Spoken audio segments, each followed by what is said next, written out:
So hey guys, আজকে ভিডিওটাই অন্যরকম, কারণ তারা না থাকলে আমাদের কি প্রবলেম হয় এবং কি সুবিধা হয় সেটাই কিন্তু সম্পূর্ণ এই ভিডিওর মাধ্যমে তুলে ধরবো। তো সম্পূর্ণ ভিডিওটা তোমরা দেখতে থাকো যে আমরা কি করছি বা এখানে এসে কি কি সোশ্যাল এক্সপেরিমেন্ট করলাম। তো তোমাদের সঙ্গে এই ভিডিওটা আমি শেয়ার করব।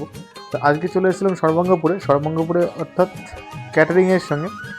আর ক্যাটারিং বলতে গেলে আমাদের যে প্রিন্স ক্যাটারার রয়েছে, অর্থাৎ আমাদের প্রিন্স ক্যাটারের যে কর্ণধার অর্থাৎ আমাদের রণ কাকু, তার তার পরিপ্রেক্ষিতে আজ তোমাদের সামনে তুলে ধরতে পারবো যে তাদের সঙ্গে কেমন ব্যবহার করা হয় এবং তারা কেমন ব্যবহার করে।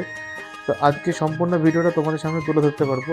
তো অসংখ্য ধন্যবাদ রণকাকুকে জানাবো যে আমাকে আজকে আসলে এখানে এসে আমরা নিজেদের মধ্যে ডিসকাস করে নিয়েছিলাম যে খাবারগুলো কোথায় রাখা হবে এবং কীভাবে রাখা হবে আর কীভাবে পরিবেশন করা হবে। নিজেদের মধ্যে একটা যে ডিসকাস থাকে সেই ডিসকাসটা করে নিয়েছিলাম। আর এদিকে কিন্তু রণকাকু দেখছিল যে কত লোক হবে বা কত লোকের আয়োজন হয়েছে এখানে। আর রান্নার ভিডিও তোমাদের সামনে তুলে ধরবো না তা তো হয় না। আর এখানে এসে কিন্তু দেখতে পাচ্ছি ডিমের চপ অলরেডি সব কাকিমারা আরম্ভ করে দিয়েছে।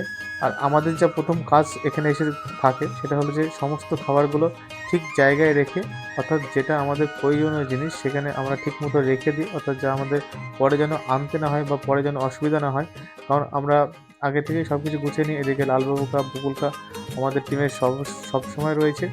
আর এদিকে কিন্তু লাল ঝাল কি বলবো, ঝাল ঝাল চিকেন, মাটন কষা চলছে। আর রান্নার কাকুরা সুন্দরভাবে রান্না করছে। আর রান্নার মানে ধোঁয়া থেকে বুঝতে পারছো রান্নাটা কত সুন্দর হয়েছে। মাটনের এই কালারটা দেখে বুঝতেই পারছি যে মটনটা দুর্দান্ত হয়েছে। আর লাল লাল একদম ঝোল, আর কি বলবো, মানে ভাষা খুঁজে পাচ্ছি না। তো এটা আনুমানিকভাবে বললাম যে দারুণ হয়েছে। আর সত্যি খুব দারুণ হয়েছে, কারণ রাঁধুনিগুলোর মুখের হাসি দেখে বুঝতে পারছো যে রান্নাটা কত সুন্দর হয়েছে। আর এতে কিন্তু আমাদের যে প্রিন্স ক্যাটারের ড্রেস আপ সেটা কিন্তু সবারই সম্পূর্ণভাবে পড়া হয়ে গেছে। আর এদিকে কিন্তু বুদ্ধদেব রাও রয়েছে, বিলু রয়েছে, সবাই কিন্তু প্রিন্স ক্যারেটের যে নতুন একটা ড্রেস আপ সেটা কিন্তু সম্পূর্ণভাবে সেট আপ হয়ে গেছে। আর এদিকে যে একটা প্রথম কাজ থাকে সেটা হচ্ছে যে প্রথমে হজমোল্লাগুলো ও পাতাগুলো পরিষ্কার পরিচ্ছন্নভাবে একটা রাখা, আর সেটা হচ্ছে প্রিন্স ক্যারেটের দায়িত্ব। আর প্রিন্স ক্যারেটের যে দায়িত্বটা সেটা কিন্তু দেখে আমার খুব ভালো লাগলো, কারণ পরিষ্কার পরিচ্ছন্ন কাজ এটা হচ্ছে প্রিন্স ক্যারেটের। আর তোমাদের কিন্তু যে কোনো অনুষ্ঠানের কাজে কিন্তু প্রিন্স ক্যারেটারকে অবশ্যই দিতে পারো, কারণ এটা আমি একটা সোশ্যাল এক্সপেরিমেন্ট করেছি যে প্রিন্স ক্যাটারের দুর্দান্তভাবে ক্যাটারের যে একটা সুব্যবস্থা অর্থাৎ পরিষ্কার পরিচ্ছন্নতা, সেটা আমি এই ক্যাটারিংয়ে না আসলে আজ বুঝতেই পারতাম না।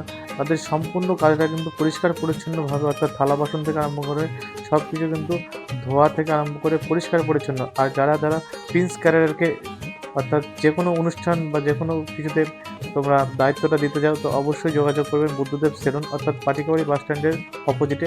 আর তাদের সঙ্গে কাজ করে তো আমার বেশ ভালোই লাগলো। আর কি বলবো, এখানে এসে আমার খুব দুর্দান্ত লেগেছে, কারণ প্রিন্স ক্যারেক্টারের সঙ্গে একটা কাজ করে মজাই আলাদা। তো এখানে এসে যা বুঝতে পারলাম যে সবাই সবারই কাজ ভাগ করে নিতে পারে, অর্থাৎ খাটিটা খুব কম। তো আমরা যাদের ক্যাটারিংয়ের জন্য এসেছিলাম এখানে, এই দিদি আর দাদার জন্য, তো বেশ ভালো লাগলো এখানে। ওখানে গিয়ে কিছু পাবলিকের আমি রিভিউ নিয়েছিলাম, তো রিভিউটা আমার খুব পজিটিভই লাগলো। আর তোমরা যদি কোনো অনুষ্ঠানে প্রিন্স ক্যারেক্টারকে দায়িত্ব দিতে যাও বা সম্পূর্ণ কাজ তোমাদের যে দায়িত্বর কাজ, যেটা দায়িত্ব বলে জিনিস থাকে এইসব কাজে, তো দায়িত্ব যদি দিতে যাও তো অবশ্যই যোগাযোগ করবে। আমি স্ক্রিনে কন্ট্যাক্ট লিস্ট অর্থাৎ কন্ট্যাক্ট নাম্বারটা দিয়ে দিলাম প্রিন্স ক্যাটারিংয়ের। অর্থাৎ তোমরা যদি যে কোনো অনুষ্ঠানের জন্য যোগাযোগ করতে চাও তো অবশ্যই প্রিন্স ক্যাটারারকে অবশ্যই দায়িত্বটা দেবে।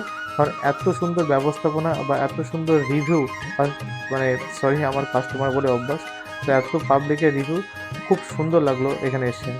আর তোমরা কিন্তু ভিডিওটা লাইক কমেন্ট শেয়ার করতে ভুলো না, হ্যাঁ অবশ্যই।